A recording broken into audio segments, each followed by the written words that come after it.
Welcome to the news. ఇక details చూద్దాం. BJP senior నేత నితిన్ గడ్కరీకి మరోసారి రోడ్లు రవాణా శాఖ కేటాయించారు. మోదీ 2.0లో విదేశీ వ్యవహారాల బాధ్యతలను చేపట్టిన జైశంకర్కు మళ్లీ అదే శాఖ బాధ్యతలను అప్పగించారు. ఆర్థిక శాఖ బాధ్యతలను మళ్లీ నిర్మలమ్మకే ఇచ్చారు. ఇక తెలుగు రాష్ట్రాల నుంచి కిషన్ రెడ్డికి బొగ్గు గనుల శాఖను కేటాయించారు. రామ్మోహన్ నాయుడుకి పౌర విమానయాన బాధ్యతలు అప్పగించారు. బండి సంజయ్కి హోంశాఖ సహాయ మంత్రి బాధ్యతలు అప్పచెప్పారు. ఇక శ్రీనివాస్ వర్మకు ఉక్కు భారీ పరిశ్రమల శాఖ సహాయ మంత్రిగా, పెమ్మసాని చంద్రశేఖర్కు గ్రామీణాభివృద్ధి కమ్యూనికేషన్ సహాయ మంత్రిగా బాధ్యతలు ఇచ్చారు. వీరితో పాటు రాజ్నాథ్ సింగ్ రక్షణ శాఖ, అమిత్ షా హోంమంత్రిత్వ శాఖ, నితిన్ గడ్కరీ రోడ్లు రహదారులు, జగత్ ప్రకాష్ నడ్డా ఆరోగ్య శాఖ, శివరాజ్ సింగ్ చౌహాన్ వ్యవసాయం రైతు సంక్షేమ శాఖల బాధ్యతలు అప్పగించారు.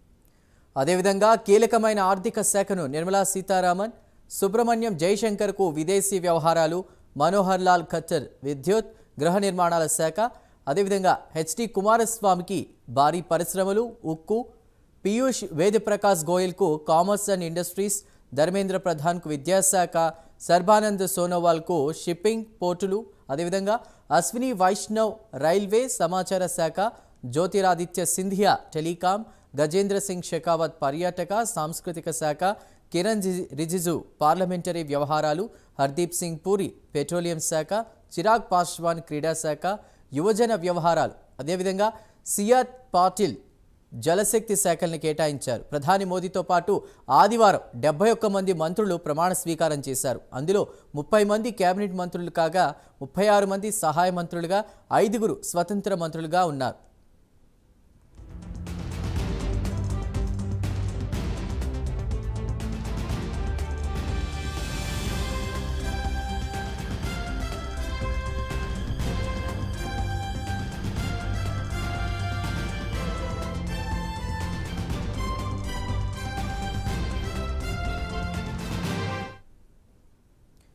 ఇక ప్రధాని మోదీ మూడోసారి ప్రధానిగా ప్రమాణ స్వీకారం చేసిన తర్వాత కేంద్రంలో ఉన్నటువంటి మంత్రులకు, కేంద్ర మంత్రులకు వివిధ రకాల శాఖల్ని కేటాయించారు. ఇటు 2 తెలుగు రాష్ట్రాలకు సంబంధించినటువంటి మంత్రులు కూడా ఉన్నారు. ఎవరెవరికి ఏ శాఖలు కేటాయించారో వివరాలు అందించడానికి మా ఏపీ బ్యూరో చీఫ్ రాజు సిద్ధంగా ఉన్నారు. రాజు, చందు, మొత్తం మీద గత కొద్దిసేపు క్రితమే ప్రధాని నరేంద్ర మోడీ నివాసంలో మంత్రివర్గ సమావేశం ముగిసింది. ఈ మంత్రివర్గ సమావేశంలో అనేక నిర్ణయాలు కూడా తీసుకున్నటువంటి పరిస్థితి, ఎస్పెషల్లీ 100 రోజులకు సంబంధించినటువంటి యాక్షన్ ప్లాన్ మీద ఈ మంత్రివర్గం చర్చించినటువంటి సిచ్యువేషన్ ఉంది. అయితే ఈ నేపథ్యంలోనే నిన్న ప్రమాణ స్వీకారం చేసినటువంటి 72 మంది మంత్రులకు సంబంధించినటువంటి పోర్ట్ఫోలియోస్ ని కేటాయించారు. వారికి మంత్రి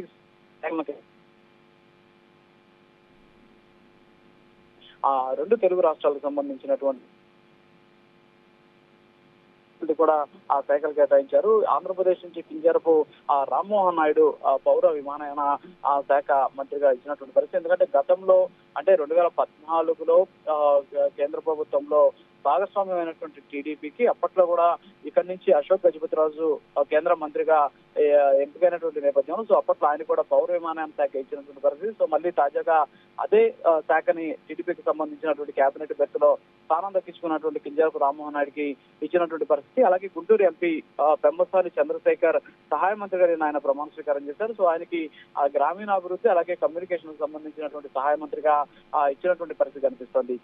ఇక తెలంగాణ విషయానికి వస్తే కిషన్ రెడ్డికి బొగ్గు గనుల శాఖ, అలాగే బండి సంజయ్ కి హోంశాఖ సహాయ మంత్రిగా కూడా అవకాశం కల్పించారు. మరోపక్క ఆంధ్రప్రదేశ్ కి చెందినటువంటి బీజేపీ ఎంపీ భూపతి రాజు శ్రీనివాస వర్మ ప్రస్తుతానికి ఏదైతే ఈ ఆహార భద్రతకు సంబంధించినటువంటి మంత్రిత్వ శాఖ సహాయ మంత్రిగా ఆయనకి అవకాశం ఇచ్చారు. అయితే ఇక ప్రధాన శాఖలన్నీ కూడా ముఖ్యంగా బీజేపీ తన వద్ద పెట్టుకున్నటువంటి పరిస్థితి. ఎందుకంటే ప్రస్తుతానికి ప్రధానమంత్రి నరేంద్ర మోడీ ముఖ్యంగా తనకు సంబంధించి అనేక అంటే ఇప్పటి వరకు ఇతర మంత్రులకు కేటాయించినటువంటి శాఖను ఆయన దగ్గర పెట్టుకున్నటువంటి పరిస్థితి. సో అమిత్ షాకి హోంశాఖ, అలాగే రాజ్నాథ్ సింగ్ కి రక్షణ శాఖతో పాటు జైశంకర్ కి విదేశాంగ శాఖ, నిర్మలా సీతారామన్ కి ఆర్థిక శాఖ, నితిన్ గడ్కరీకి రోడ్లు రవాణా శాఖకు సంబంధించినటువంటి పోర్ట్ఫోలియోస్ కూడా ఇచ్చినటువంటి పరిస్థితి కనిపిస్తుంది. సో బీజేపీకి సంబంధించి జాతీయ అధ్యక్షుడిగా రాజీనామా చేసినటువంటి జేపీ నడ్డాకి కేంద్ర వైద్య శాఖ మంత్రిగా ఆయనకి అవకాశం కూడా కల్పించినటువంటి పరిస్థితి. సో మొత్తానికైతే మొత్తం 72 మంది మంత్రులకు సంబంధించి అంటే ఇందాక మీరు చెప్పినట్టు 36 మంది ఏదైతే కేంద్ర సహాయ మంత్రులు, అలాగే 30 మంది ముఖ్యంగా 30 మంది కేబినెట్ పోర్ట్ఫోలియోతో ఇచ్చినటువంటి మంత్రులు ఎవరైతే ఉన్నారో సో వాళ్ళందరితో పాటు 5 మంది స్వతంత్ర హోదా కలిగినటువంటి మంత్రులకి పోర్ట్ఫోలియోస్ అయితే కేటాయించినటువంటి సిచ్యువేషన్ కనిపిస్తోంది. Chandu. Right Raju, thank you.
కేంద్ర మంత్రులకు వివిధ శాఖలను కేటాయించారు. ఒకసారి పరిశీలిస్తే బీజేపీ సీనియర్ నేత నితిన్ గడ్కరీకి మరోసారి రోడ్లు రవాణా శాఖను కేటాయించారు.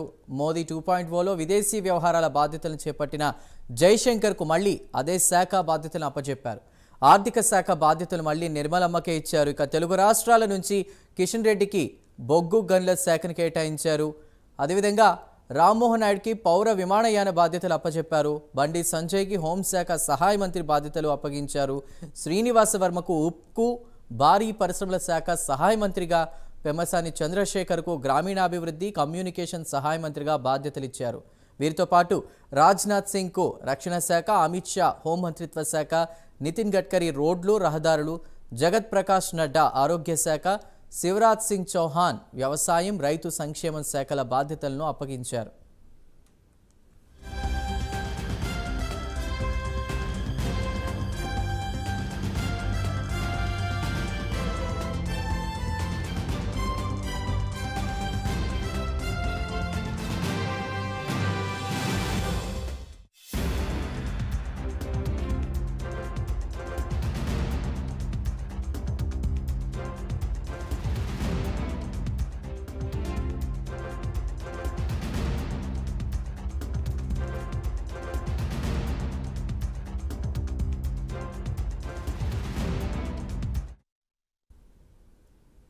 అదేవిధంగా కీలకమైన ఆర్థిక శాఖను నిర్మలా సీతారామన్, సుబ్రమణ్యం జైశంకర్కు విదేశీ వ్యవహారాలు, మనోహర్ లాల్ ఖట్టర్ విద్యుత్ గృహ నిర్మాణ శాఖ, హెచ్డి కుమారస్వామి భారీ పరిశ్రమలు, ఉక్కు, అదేవిధంగా Piyush Ved Prakash Goyal commerce and industries, Dharmendra ప్రధాన్కు విద్యాశాఖ, సర్బానంద్ సోనోవాల్కు షిప్పింగ్ పోర్టులు, అశ్విని వైష్ణవ్కు రైల్వే సమాచార శాఖ, జ్యోతిరాదిత్య సింధియాకు టెలికాం, గజేంద్ర సింగ్ షెకావత్కు పర్యాటక సాంస్కృతిక శాఖ, కిరణ్ రిజిజుకు పార్లమెంటరీ వ్యవహారాలు, హర్దీప్ సింగ్ పురీకు పెట్రోలియం శాఖ, చిరాగ్ పాస్వాన్కు క్రీడా శాఖ, యువజన వ్యవహారాలు, అదేవిధంగా సిఆర్ పాటిల్కు జలశక్తి శాఖలను కేటాయించారు. ఇక ప్రధాని మోదీతో పాటు ఆదివారం 71 మంది మంత్రులు ప్రమాణ స్వీకారం చేశారు.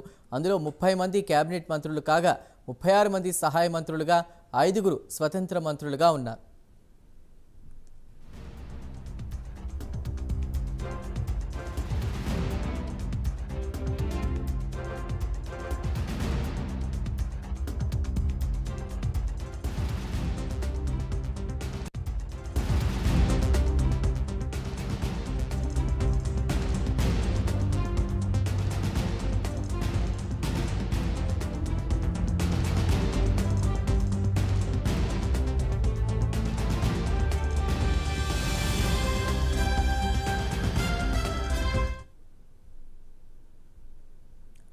రైట్, ఇక ప్రధాని మోదీ మూడోసారి ప్రధానిగా ప్రమాణ స్వీకారం చేసిన తర్వాత దాదాపు 71 మంది మంత్రులు కూడా ప్రమాణ స్వీకారం చేశారు. అందులో తెలుగు రాష్ట్రాల్లో ముఖ్యంగా ఏపీకి సంబంధించి చూస్తే 3 మంత్రులుగా ప్రమాణ స్వీకారం చేశారు. ప్రస్తుతం మనం పెమ్మసాని చంద్రశేఖర్కి సంబంధించి చూద్దాం. ఆయనకు సంబంధించి కూడా గ్రామీణాభివృద్ధిలో శాఖను కూడా కేటాయించినట్టు తెలుస్తోంది. పూర్తి వివరాలు అందించడానికి మా ప్రతినిధి రవికృష్ణ సిద్ధంగా ఉన్నారు. రవికృష్ణ. చందు, ఏదైతే మొట్టమొదటి అటెంప్ట్ లోనే పెమ్మసాని చంద్రశేఖర్ సహాయ మంత్రిగా కూడా కేంద్ర మంత్రిగా స్థానం దక్కించుకోవడం మాత్రం తెలుగు వాళ్ళందరూ కూడా ఆనందపడుతున్న పరిస్థితి అయితే ప్రస్తుతం కనపడుతూ ఉంది. ప్రధానంగా కూడా రంసాన్ చంద్రశేఖర్ డాక్టర్, ఆయన అది యుఎస్ లోనే ఎక్కువ కాలం పాటు ఉన్నాడు. ఆ తర్వాత ఆయన రాజకీయాల్లోకి రావటం జరిగింది. ప్రధానంగా కూడా ఈ 2024 ఎలక్షన్ లోనే మొట్టమొదటిసారి గుంటూరు పార్లమెంట్ అభ్యర్థిగా ఆయన పోటీ చేశాడు. పోటీ చేసిన నాటి నుంచి కూడా ప్రజల్లో బాగా వెళ్ళాడని చెప్పుకోవచ్చు. ప్రధానంగా కూడా ఇక్కడ ఆయన ప్రతి చోట, అంటే గుంటూరు నియోజకవర్గానికి సంబంధించి 7 పార్లమెంట్ 7 నియోజకవర్గాలు ఉంటే ఆ 7 నియోజకవర్గాలకి సంబంధించి ప్రతి ఈ ఓటర్ కూడా తెలిసేంత పరిస్థితి అయితే ఆయన పూర్తిగా కూడా హిట్ అయ్యాడనే చెప్పాల్సిన పరిస్థితి అయితే ఉంటుంది. ఈ నేపథ్యంలోనే ఆయన మంచి మెజార్టీ, అంటే 3,50,000 మెజార్టీతో ఆయన విజయం సాధించాడు. విజయం సాధించిన తర్వాత ఆయనకి కేంద్ర మంత్రిగా వస్తుందని అయితే ఎక్కువ మంది ఊహించలేదు. కానీ అనుకోని విధంగా కూడా అనూహ్యంగా కూడా ఆయన కేంద్ర మంత్రి పదవి, సహాయ మంత్రి పదవి దక్కింది. ఆయన గ్రామీణాభివృద్ధి శాఖకు సంబంధించి ఆయన సహాయ మంత్రిగా కూడా నిన్నైతే ప్రమాణ స్వీకారం చేశారు. ఇవైతే పోర్ట్ఫోలియో ఆయనకి ఇచ్చినట్టుగా కూడా తెలుస్తుంది. ఆయన గుంటూరు జిల్లాకు సంబంధించి ఇక్కడ ఉన్నటువంటి ఏదైతే బుర్రిపాలెం, తెనాలి నియోజకవర్గంలో ఉన్నటువంటి బుర్రిపాలెం గ్రామంలో ఆయన స్వగ్రామం. అక్కడ నుంచి ఆయన ఒక సామాన్య రైతు కుటుంబంలో పుట్టాడు. ఆ తర్వాత వాళ్ళ ఫాదర్ కూడా నర్సాపేటలో ఒక చిన్న హోటల్ ని రన్ చేసిన పరిస్థితి. ఆ తర్వాత ఆయన చదువులో చాలా బ్రిలియంట్ గా ఉండేవాళ్ళు. అక్కడ ఆయన ఈ ఏదైతే నిజాం కాలేజీ, హైదరాబాద్ నిజాం కాలేజ్ లో మెడిసిన్ కంప్లీట్ చేశాడు. ఆ తర్వాత పై చదువుల కోసం అని చెప్పి యుఎస్ వెళ్ళడం జరిగింది. యుఎస్ వెళ్ళిన తర్వాత అక్కడ ఆయన మెడిసిన్ కి సంబంధించి కొన్ని బుక్స్ రాసినటువంటి నేపథ్యంలో ఆ బుక్స్ చాలా హిట్ అయినటువంటి పరిస్థితి. దాంతో ఒక్కసారిగా కూడా ఆయనకి చాలా పాపులారిటీ వచ్చింది. అదే విధంగా కూడా ఎక్కువగా కూడా ఎర్నింగ్ కూడా వచ్చిన పరిస్థితి. ఆ తర్వాత ఆయన అనేక కంపెనీలు కూడా స్థాపించాడు. దాంతోనే చాలా ఫేమస్ అయ్యాడు. చాలా కాలం నుంచి కూడా ఆయన, అంటే ఒక 15 ఏళ్ల నుంచి కూడా టీడీపీతో ట్రావెల్ అవుతున్న పరిస్థితి. చాలా సార్లు ఎంపీకి కూడా ఆయన ట్రై చేశాడు. కాకపోతే మొట్టమొదటిసారి ఆయనకి 2024 గుంటూరు పార్లమెంట్ నుంచి, అది కూడా గల్లా జయదేవ్ తనంతట తానుగా కూడా పార్టీ నుంచి నిష్క్రమించినటువంటి పరిస్థితుల్లో ఈయన రావడం అనేది జరిగింది. వచ్చిన తర్వాత ఇక్కడ ఈయన పూర్తి స్థాయిలో కూడా ఇక్కడ ఉన్నటువంటి ప్రజలతో ఓటర్ తో మమేకమైన పరిస్థితి కనపడింది. ఆ తర్వాత ఆయన విజయం సాధించడం, తర్వాత ఇక ఆయన సహాయ మంత్రిగా కూడా రావడంతో కూడా ఇక్కడ గుంటూరు, అదే విధంగా ఏపీలో ఉన్న ప్రజలైతే ఆనందాన్ని వ్యక్తం చేసిన పరిస్థితి అయితే కనపడుతుంది. Right Ravikrishna, thank you. మొత్తం మీద విదేశాల్లో పలుకుబడి సాధించిన పెమ్మసాని చంద్రశేఖర్ భారీ పరిశ్రమలు అది మన దేశానికి తీసుకొచ్చేటువంటి ఉద్దేశంతో కూడా ఆ శాఖను కేటాయించినట్టు తెలుస్తుంది. ఇక మనం ప్రస్తుతం శ్రీనివాస్ వర్మకు సంబంధించి కూడా భారీ పరిశ్రమలు, ఉక్కుకు సంబంధించి సహాయ మంత్రిగా శాఖను కేటాయించారు. పూర్తి వివరాలు అందించడానికి మా ప్రతినిధి రాంబాబు సిద్ధంగా ఉన్నారు. రాంబాబు, మన రాష్ట్రానికి చెందిన మంత్రి పదవుల్లో ముఖ్యంగా బీజేపీ కార్యకర్తగా ఉండి బీజేపీ ఎంపీగా స్థానం దక్కడంతో పాటు ఎంపీగా ఘన విజయం సాధించిన శ్రీనివాస్ వర్మకు కేంద్ర మధ్యవర్గంలో తోడు దక్కడంతో పశ్చిమ గోదావరి జిల్లా వాసులు హర్షోద్రేకాలు వ్యక్తం చేస్తారు. ముఖ్యంగా మన రాష్ట్రానికి సంబంధించి భారీ పరిశ్రమలు, ఉక్కు శాఖ సహాయ మంత్రిగా అతనికి శ్రీనివాస్ వర్మ కేటాయించడం రాష్ట్రానికి ఒక కలిసి వచ్చే అంశంగా చెప్పుకోవచ్చు. ఎందుకంటే ఇప్పటికే రాష్ట్ర విభజన తర్వాత సరైన రాష్ట్రం అభివృద్ధి చెందకుండా ఉంది. పరిశ్రమలు కూడా సరిగా రాలేదు. గత 5 సంవత్సరాల్లో వైసీపీ పరిపాలన పూర్తిగా చాలా లోపభూయిష్టంగా మారిన పరిస్థితుల్లో యువతకు ఉపాధి కలిగించాలి, రాష్ట్రం అభివృద్ధి చెందాలంటే పరిశ్రమలు రావాలి. అటువంటి పరిశ్రమల శాఖ బీజేపీ ఎంపీ శ్రీనివాస్ వర్మ రావటం ఒక రకంగా చెప్పాలంటే మన రాష్ట్రానికి మంచి రోజు వస్తున్నట్టు కూడా భావించవచ్చు. ఎందుకంటే నిజాయితీగా నిబద్ధత కలిగిన శ్రీనివాస్ వర్మ పరిశ్రమల కోసం కృషి చేసే పరిస్థితి అవకాశం కూడా ఉంది. ఎందుకంటే రాష్ట్ర అభివృద్ధిలో పారిశ్రామిక రంగం కీలకంగా ఉండాల్సిన పరిస్థితి అయితే ఉంది. అందువల్ల ఖచ్చితంగా ఉక్కు, అదే రకంగా విశాఖ ఉక్కు విషయం కూడా చూసుకున్నట్టయితే అదే రకంగా పరిశ్రమలు రెండు కూడా పూర్తి స్థాయిలో కేటాయించడం రాష్ట్రానికి అయితే సుపరిణామంగా కూడా భావించవచ్చు. ఎందుకంటే రాష్ట్ర అభివృద్ధిలో పరిశ్రమలు చాలా కీలకం. అందువల్ల శ్రీనివాస్ వర్మ కేంద్రంతో మాట్లాడి రాష్ట్రానికి పరిశ్రమలు తన వంతుగా ఎక్కువ పరిశ్రమలు తీసుకొచ్చినట్టయితే రాష్ట్ర అభివృద్ధిలో తన వంతు పాత్ర కూడా ఉంటుంది. అందువల్ల శ్రీనివాస్ వర్మకే ఈ ఏదైతే పరిశ్రమల శాఖ సహాయ మంత్రి కేటాయించడం అనేది చాలా కీలకంగా కూడా చెప్పుకోవచ్చు. విశాఖ ఉక్కు పరిశ్రమ విషయంలో కూడా కొంత అపోహలు ఉన్నాయి. దాన్ని కూడా తొలగించేందుకు శ్రీనివాస్ వర్మ కృషి చేయడానికి ఆస్కారం ఏర్పడుతుంది. అదే రకంగా పరిశ్రమలు ఎక్కువ తీసుకురావడం ద్వారా త్వరితగతిన రాష్ట్రం అభివృద్ధి చెందిన రాష్ట్రంగా ముందుకు తీసుకెళ్ళడానికి కూడా అవకాశాలు ఉన్నాయి. ఇప్పటికే ఉపాధి లేక నిరుద్యోగం కూడా తాండవిస్తున్న పరిస్థితి రాష్ట్రంలో ఉంది. ఈ నేపథ్యంలో ఖచ్చితంగా ఈ శాఖ ద్వారా శ్రీనివాస్ వర్మ మన రాష్ట్రానికి ముఖ్యంగా న్యాయం చేస్తారని కూడా భావించవచ్చు. శ్రీనివాస్ వర్మకి ఈ పరిశ్రమ శాఖ సహాయ మంత్రి కేటాయించడం పట్ల జిల్లా వసూల్లో కూడా హర్షాతిరేకాలు వ్యక్తమవుతున్న పరిస్థితి జిల్లాలో చోటు చేసుకుంటుంది. Right Rambabu, thank you. Right, ఇక మొత్తం మీద చూసుకుంటే కనుక కేంద్రంలో నిన్న మోదీ మూడోసారి ప్రధానిగా ప్రమాణ స్వీకారం చేసిన తరువాత 71 మంది మంత్రులు కూడా ప్రమాణ స్వీకారం చేశారు. అందున తెలుగు రాష్ట్రాలు ప్రత్యేకించి ఏపీకి సంబంధించి కూడా 3 మంత్రి పదవులు కూడా అంటే కేంద్రంలో మంత్రి పదవులు వాళ్ళు స్వీకరించడం జరిగింది, ప్రమాణ స్వీకారం చేయడం జరిగింది. అయితే ఎవరెవరికి ఏ శాఖలు వాళ్ళు ఇచ్చారనేది క్లియర్ కట్ ఇన్ఫర్మేషన్ ఇవ్వడానికి మా ప్రతినిధి రాజు వైజాగ్ నుండి సిద్ధంగా ఉన్నారు. రాజు, చెప్పండి. ఎందుకంటే ఇప్పుడు వచ్చిన తర్వాత, ఎందుకంటే కూటమి ప్రభుత్వం వచ్చిన తర్వాత దానికి సంబంధించి ఉత్కంఠ అయితే నెలకొని ఉన్న పరిస్థితి కనిపిస్తుంది. ఎందుకంటే అటు కేంద్ర ప్రభుత్వంలో కానీ ఇక్కడ అదే విధంగా రాష్ట్ర ప్రభుత్వంలో కానీ ఎవరెవరికి ఏ శాఖలు కేటాయిస్తారో ఏ విధంగా ఉండబోతుంది, అదే విధంగా కేటాయించిన శాఖల యొక్క పనితీరు ఎలా ఉండబోతుంది అనే దాని మీద చాలా తీవ్ర ఉత్కంఠ ఉన్న పరిస్థితి. ఎందుకంటే గత ప్రభుత్వం ఏదైతే శాఖలు కేటాయించిన తర్వాత కానీ లేకపోతే వచ్చిన మంత్రులు కానీ వాళ్ళ మీద ఉన్న అసంతృప్తి కానీ వీటన్నిటిని బేస్ చేసుకొని ఉన్న తర్వాత ఏ విధంగా ఉండబోతుంది అనే దాని మీద ఒక తీవ్ర అంచనాలు ఉన్న నేపథ్యంలో ఉత్తరాంధ్రకు సంబంధించినంత వరకు కూడా పూర్తి స్థాయిలో అక్కడ రామ్మోహన్ నాయుడికి సంబంధించి, ఎందుకంటే ఆయన 3వ కూడా ఎంపీగా గెలవడం జరిగింది. గెలిచిన తర్వాత ఆయనకైతే మంత్రి పదవి సెంట్రల్ మినిస్టర్ వస్తుందంటే ఒక ఆలోచన వచ్చింది. అంటే ముందు నుంచి కూడా రామ్మోహన్ నాయుడికి రావాలి, ఎందుకంటే అసెంబ్లీ ఇక్కడ పార్లమెంట్ లో గతంలో ఇతర ప్రతిపక్షాలు ఉన్నప్పుడు కూడా కనీసం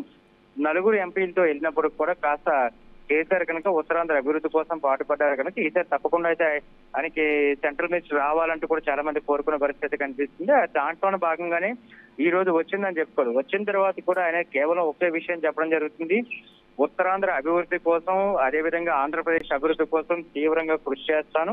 ఏదైతే ఎందుకంటే ఎర్రన్నాయుడు ఆయన తండ్రి గారు ఎవరైతున్నారో తండ్రి ఎర్రన్నాయుడు కూడా గతంలో కేంద్ర మంత్రిగా పనిచేసిన పరిస్థితి కనిపిస్తుంది. ఈసారి వచ్చిన తర్వాత కొడుకు ఛాన్స్ వచ్చింది కనుక తప్పకుండా ఇంతకు మించి ఎక్కువ చేస్తానంటే కూడా ఆయన అయితే చెప్పిన పరిస్థితి కనిపిస్తుంది. అదే విధంగా మిగతా మంత్రులు పెమ్మసాని చంద్రశేఖర్ కావచ్చు లేకపోతే మిగతా వాళ్ళు కావచ్చు కేంద్రంలో ఉన్న కేబినెట్ లో తీసుకున్న తర్వాత వీళ్ళందరూ కూడా బాధ్యత పెరిగింది. ఆ బాధ్యతని నిర్వర్తించుకోవడానికి ప్రజలకు సేవ చేయడానికి ఒక మంచి అవకాశం కలిగింది. తప్పకుండా మేమందరం కలిసి తీవ్రంగా కృషి అయితే చేస్తాము అని కూడా చెప్పడం జరుగుతుంది. దీంతో తప్పకుండా అయితే ఏపీ అభివృద్ధి కోసం మాత్రం పూర్తిగా ఒక కృషి చేయడం కోసం కాకుండా దానికి సంబంధించినంత వరకు కూడా పూర్తి స్థాయిలో కూడా అభివృద్ధి చెందుతుందనేది కూడా ఏపీ ప్రజలు ఒక ఆలోచన అనేది కూడా మనం చెప్పుకోవచ్చు. ఎందుకంటే గతంలో జరిగిన అభివృద్ధికి ఇప్పుడు జరుగుతున్న అభివృద్ధికి పూర్తి స్థాయిలో భిన్నంగా ఉంది. అప్పుడు సంక్షేమం అనుకున్నాం, అది సంక్షేమే కాదు, సంక్షేమంతో కూడిన అభివృద్ధి కావాలి అంటే కూడా ప్రతి ఒక్కరు ఒక కూటమికి అయితే ఓటు వేయడం జరిగింది. అదే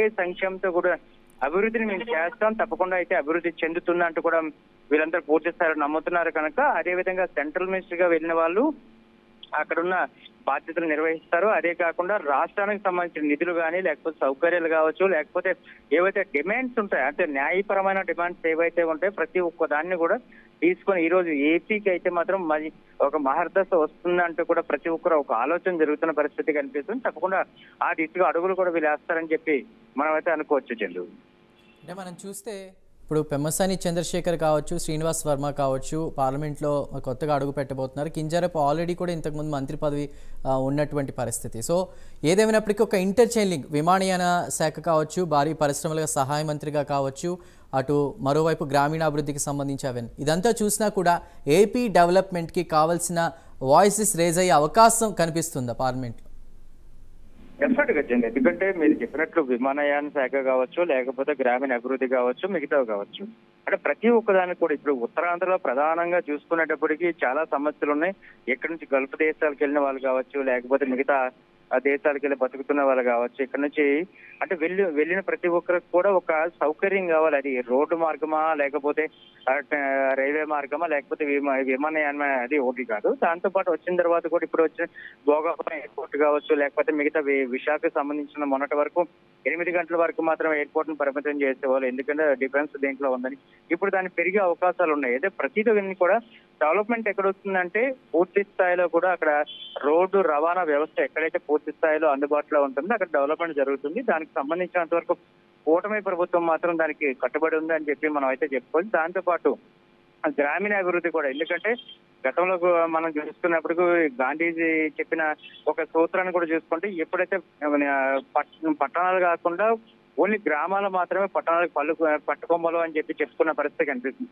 ఈ రోజు గ్రామాల అభివృద్ధి చెందడానికి కానీ, లేకపోతే అక్కడ దానికి సంబంధించిన పట్టణాల అభివృద్ధి చెందడానికి కానీ పూర్తి స్థాయి అభివృద్ధి మీద మాత్రమే కాన్సన్ట్రేషన్ చేస్తే డెఫినెట్ గా అవుతుంది. అదేవిధంగా కేంద్ర ప్రభుత్వం అయితే రాష్ట్ర ప్రభుత్వానికి సపోర్ట్ చేస్తుంది. దీనివల్ల మొత్తం ఏపీ అయితే అభివృద్ధి చెందుతుంది అంటూ కూడా చాలా మంది సంతోషం వ్యక్తం చేస్తున్న పరిస్థితి కనిపిస్తుంది. దానికి తగ్గట్టుగానే కేంద్రం నుంచి మంత్రి పదవులు కూడా వీళ్ళకి వచ్చిన శాఖలు కేటాయించడం కూడా దాన్ని బట్టే ఉందని చెప్పి కూడా మనం మాట్లాడుకోవచ్చు. పూర్తి స్థాయిలో ఈ రోజు కూడా ప్రభుత్వానికి సంబంధించినంత వరకు, అంటే కేంద్ర ప్రభుత్వానికి సంబంధించి కావచ్చు, లేకపోతే రాష్ట్ర ప్రభుత్వానికి కావచ్చు, మొత్తం ఇద్దరు కూడా సమన్వయంతో పనిచేసి ఏపీ అభివృద్ధి చెందాలి. ఏపీ అభివృద్ధి చెందితేనే యువత గాని, ఉద్యోగాలు గాని, ఉపాధి అవకాశాలు గాని, లేకపోతే ఇక్కడ డెవలప్మెంట్ కానీ జరుగుతుందని ప్రతి ఒక్కరు నమ్మారు కనుక కూటమికి ఓటు వేసి భారీ మెజార్టీతో గెలిపించారు కనుక ఈసారి తప్పకుండా ఈ అభివృద్ధి సాధించడంలో చంద్రబాబు కావచ్చు, లేకపోతే జనసేన అధినేత పవన్ కళ్యాణ్ కావచ్చు, వీళ్ళందరూ కూడా పూర్తి స్థాయిలో దీని మీద కాన్సన్ట్రేషన్ చేస్తారు. ఎందుకంటే